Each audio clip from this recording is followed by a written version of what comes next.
नमस्कार, ये तस्वीरें आपको कैथल के लघु सचिवालय की दिखाई जा रही हैं, जहां आप देख सकते हैं कि बैनर पर मधुमक्खी क्रांति फार्मर्स वेलफेयर एसोसिएशन के जो सदस्य है वो सेक्रेटरीट में पहुंचे हैं डीसी महोदय से ज्ञापन देने। तो आपको बता दें कि शहद को लेकर कहीं ना कहीं इनको समस्याएं आ रही हैं। तो क्या कुछ समस्याएं हैं, किस उसको लेकर ज्ञापन इन्होंने डीसी महोदय को सौंपा, ये बातचीत कर लेते हैं प्रधान जी से कि कुलविंदर जी हैं, क्या कुछ कहना चाहेंगे, किस तरह की समस्या को लेकर पहुंचे। नमस्कार। नमस्कार सर जी। आपके चैनल के माध्यम से मैं सभी को बताना चाहता हूँ जी जो हमारी ये शहद की समस्या है ना, उसके बारे में आज हमने ज्ञापन सौंपा डीसी साहब को जी। और डीसी साहब ने बहुत ही अच्छे तरीके से हमको आश्वासन दिया है कि आपका ज्ञापन जो भी आपने लेटर दिया आपका पहुंचा दिया जाएगा सीएम और पीएम तक जी। जो हमारे शहद की समस्या है जी, मेन ये है जी। देखो, जो हमारा शहद है, जो हम ओरिजिनल शहद उगाते हैं, पैदा करते हैं, वो हमारा अभी तक घर पे रखा हुआ है। और जो नकली शहद है, तकरीबन 70% उसमें नकली शहद मिक्स करके बाहर में निर्यात किया जा रहा है। और जो असली शहद है उसकी हमको लागत मूल्य भी नहीं मिलती। पिछले 5-7 साल से ऐसे बी कीपर की बहुत ही बुरी हालत है और बी कीपर आत्महत्या करने के कगार पर पहुंच गया है। और ये एक जहाँ नरेंद्र मोदी जी ने स्वीट क्रांति नाम की मुहिम शुरू की थी, उसको भी कहीं ना कहीं ठेस पहुंची है। इसके बारे में आज हम सभी भाई मित्र ये मेरे जिला कैथल में लघु सचिवालय में हम आज एकत्र हुए हैं। और हमारी समस्या यही है जी, हमारा मांग ये है जी, हमारा बस शहद का समाधान हो जाए और जो हमारे को समस्या आ रही है सही रेट दिया जाए। लागत मूल्य हमारा 150 रुपये से ऊपर आता है। और हमने हमारे संगठन है Madhu Kranti bee farmer welfare society, Rajesh Jakhar ji हमारे राष्ट्रीय अध्यक्ष हैं और हमारे अध्यक्ष हरियाणा प्रदेश आजाद बहादुर जी, और मैं उप प्रदेश अध्यक्ष नरेंद्र लागड़ा जी जिला अध्यक्ष, और ये सारे साथी ये भी सभी पदों पर नियुक्त हैं हमारे सोसाइटी में। सोसाइटी का यही हमारा भी 155 रुपये रेट निकाला है हमने, लेकिन वो भी हमको नहीं मिल रहा है। और पिछले 3 महीने से परचेजिंग बंद की हुई है इन्होंने बिल्कुल भी। और मधुमक्खी पाल के पास फीड कराने के लिए जो कृत्रिम फीड कराते हैं मधुमक्खी को, उसके लिए भी पैसे नहीं है। किसी से आप पूछ सकते हैं, सभी मधुमक्खी पालक बहुत ही तंगी के दौर से गुजर रहे हैं। आप बताइए, जैसी समस्या तो इन्होंने बता दी, तो सरकार की तरफ से कोई आपको मिलता है कुछ प्रोत्साहन राशि का? सरकार की तरफ से प्रोत्साहन राशि तो मिलती है, लेकिन वो प्रोत्साहन राशि ऐसे बिचौलिए खा जाते हैं, असली बीकीपर को प्रोत्साहन राशि नहीं मिलती।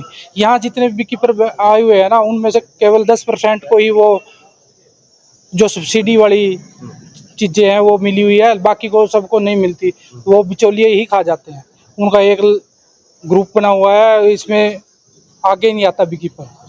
जी राजेश जी, आप बताइए, तो असली और नकली शहद की थोड़ी पहचान बताइए ताकि लोग। जो असली शहद होता है वो जमे हुआ होता है, क्योंकि हमारा सरसों का शहद 90% सभी जमे हुआ मिलता है। लेकिन कुछ % शहद हैं जो लीची के एरिए नहीं जमते, लेकिन जो बाजार में मिलते हैं ना, मतलब बड़ी बड़ी कंपनियों के, ये जमते नहीं।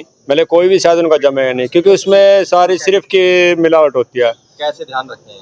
क्योंकि इन चीज़ों का फार्मर से ही ले, क्योंकि फार्मर इन चीज़ों का मिलावट नहीं करेगा, कोई भी फार्मर नहीं कर पाएगा, क्योंकि उसको ये चीज़ें कहीं से बाहर से ले आने की जरूरत नहीं, शायद ही काफ़ी है उसके पास।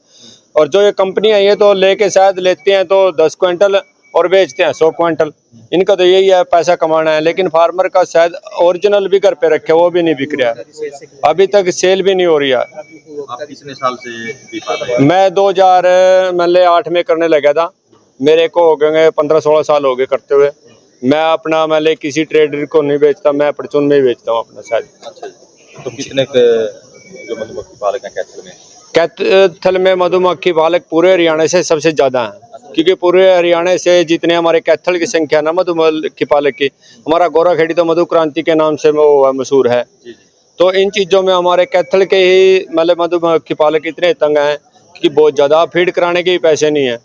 आप लोगों की क्या मांग है? हमारी यही मांग है क्योंकि ये नकली शहद जो बिक रहा है, इसकी मिलावट बंद हो जाए और फार्मर का शहद खरीदा जाए। और सर के चैनल के माध्यम से मैं कहना चाहता हूँ, जो बाहरले मुल्कों ने पेस्टिसाइड बैन कर रखे हैं वो हमारे इंडिया में धड़ल्ले से बिक रहे हैं, जिसके कारण हमारी आए साल बहुत सारी मधुमक्खियाँ मर जाती हैं और उसकी पूर्ति करनी किसान के लिए बहुत ही मुश्किल है।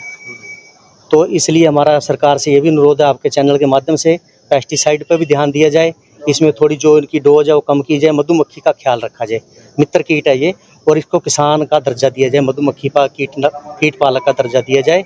और जो हमारा शहद है, जिसको ये बड़ी बड़ी कंपनियां जो ना ये नकली शहद सिंथेटिक शहद ले आके चाइना सिरप वगैरह ऐसे ये बाहर बेच रही हैं। और जो असली शहद है ना, जो असली शहद जमे हुए सरसों का शहद 90% जो हमारा बाहर निर्यात होता है, उसके बारे में ना तो कोई कंपनी बताती है ना कोई न्यूज़ चैनल बताता है। जो ओरिजिनल शहद है वो हमारा ऐसे ही पड़ा है और ये सिंथेटिक माल सारा बाहर एक्सपोर्ट हो रहा है। जी सर जी, एक तो इसके बारे में हमारे एमएलए पीएम साहब तक ये चीज़ें पहुंचनी चाहिए, क्योंकि हर चीज़ का फसल का भी बीमा होता है हमारा, तो इसका भी बीमा क्यों नहीं होता? क्योंकि मधुमक्खी मतलब चोरी भी होती हैं, जड़ भी जाती हैं, तो मधुमक्खी का भी बीमा होना चाहिए। कॉलोनियों के हिसाब से बीमा किया जाए इसका, ताकि किसान के ऊपर कोई विपदा ना आए।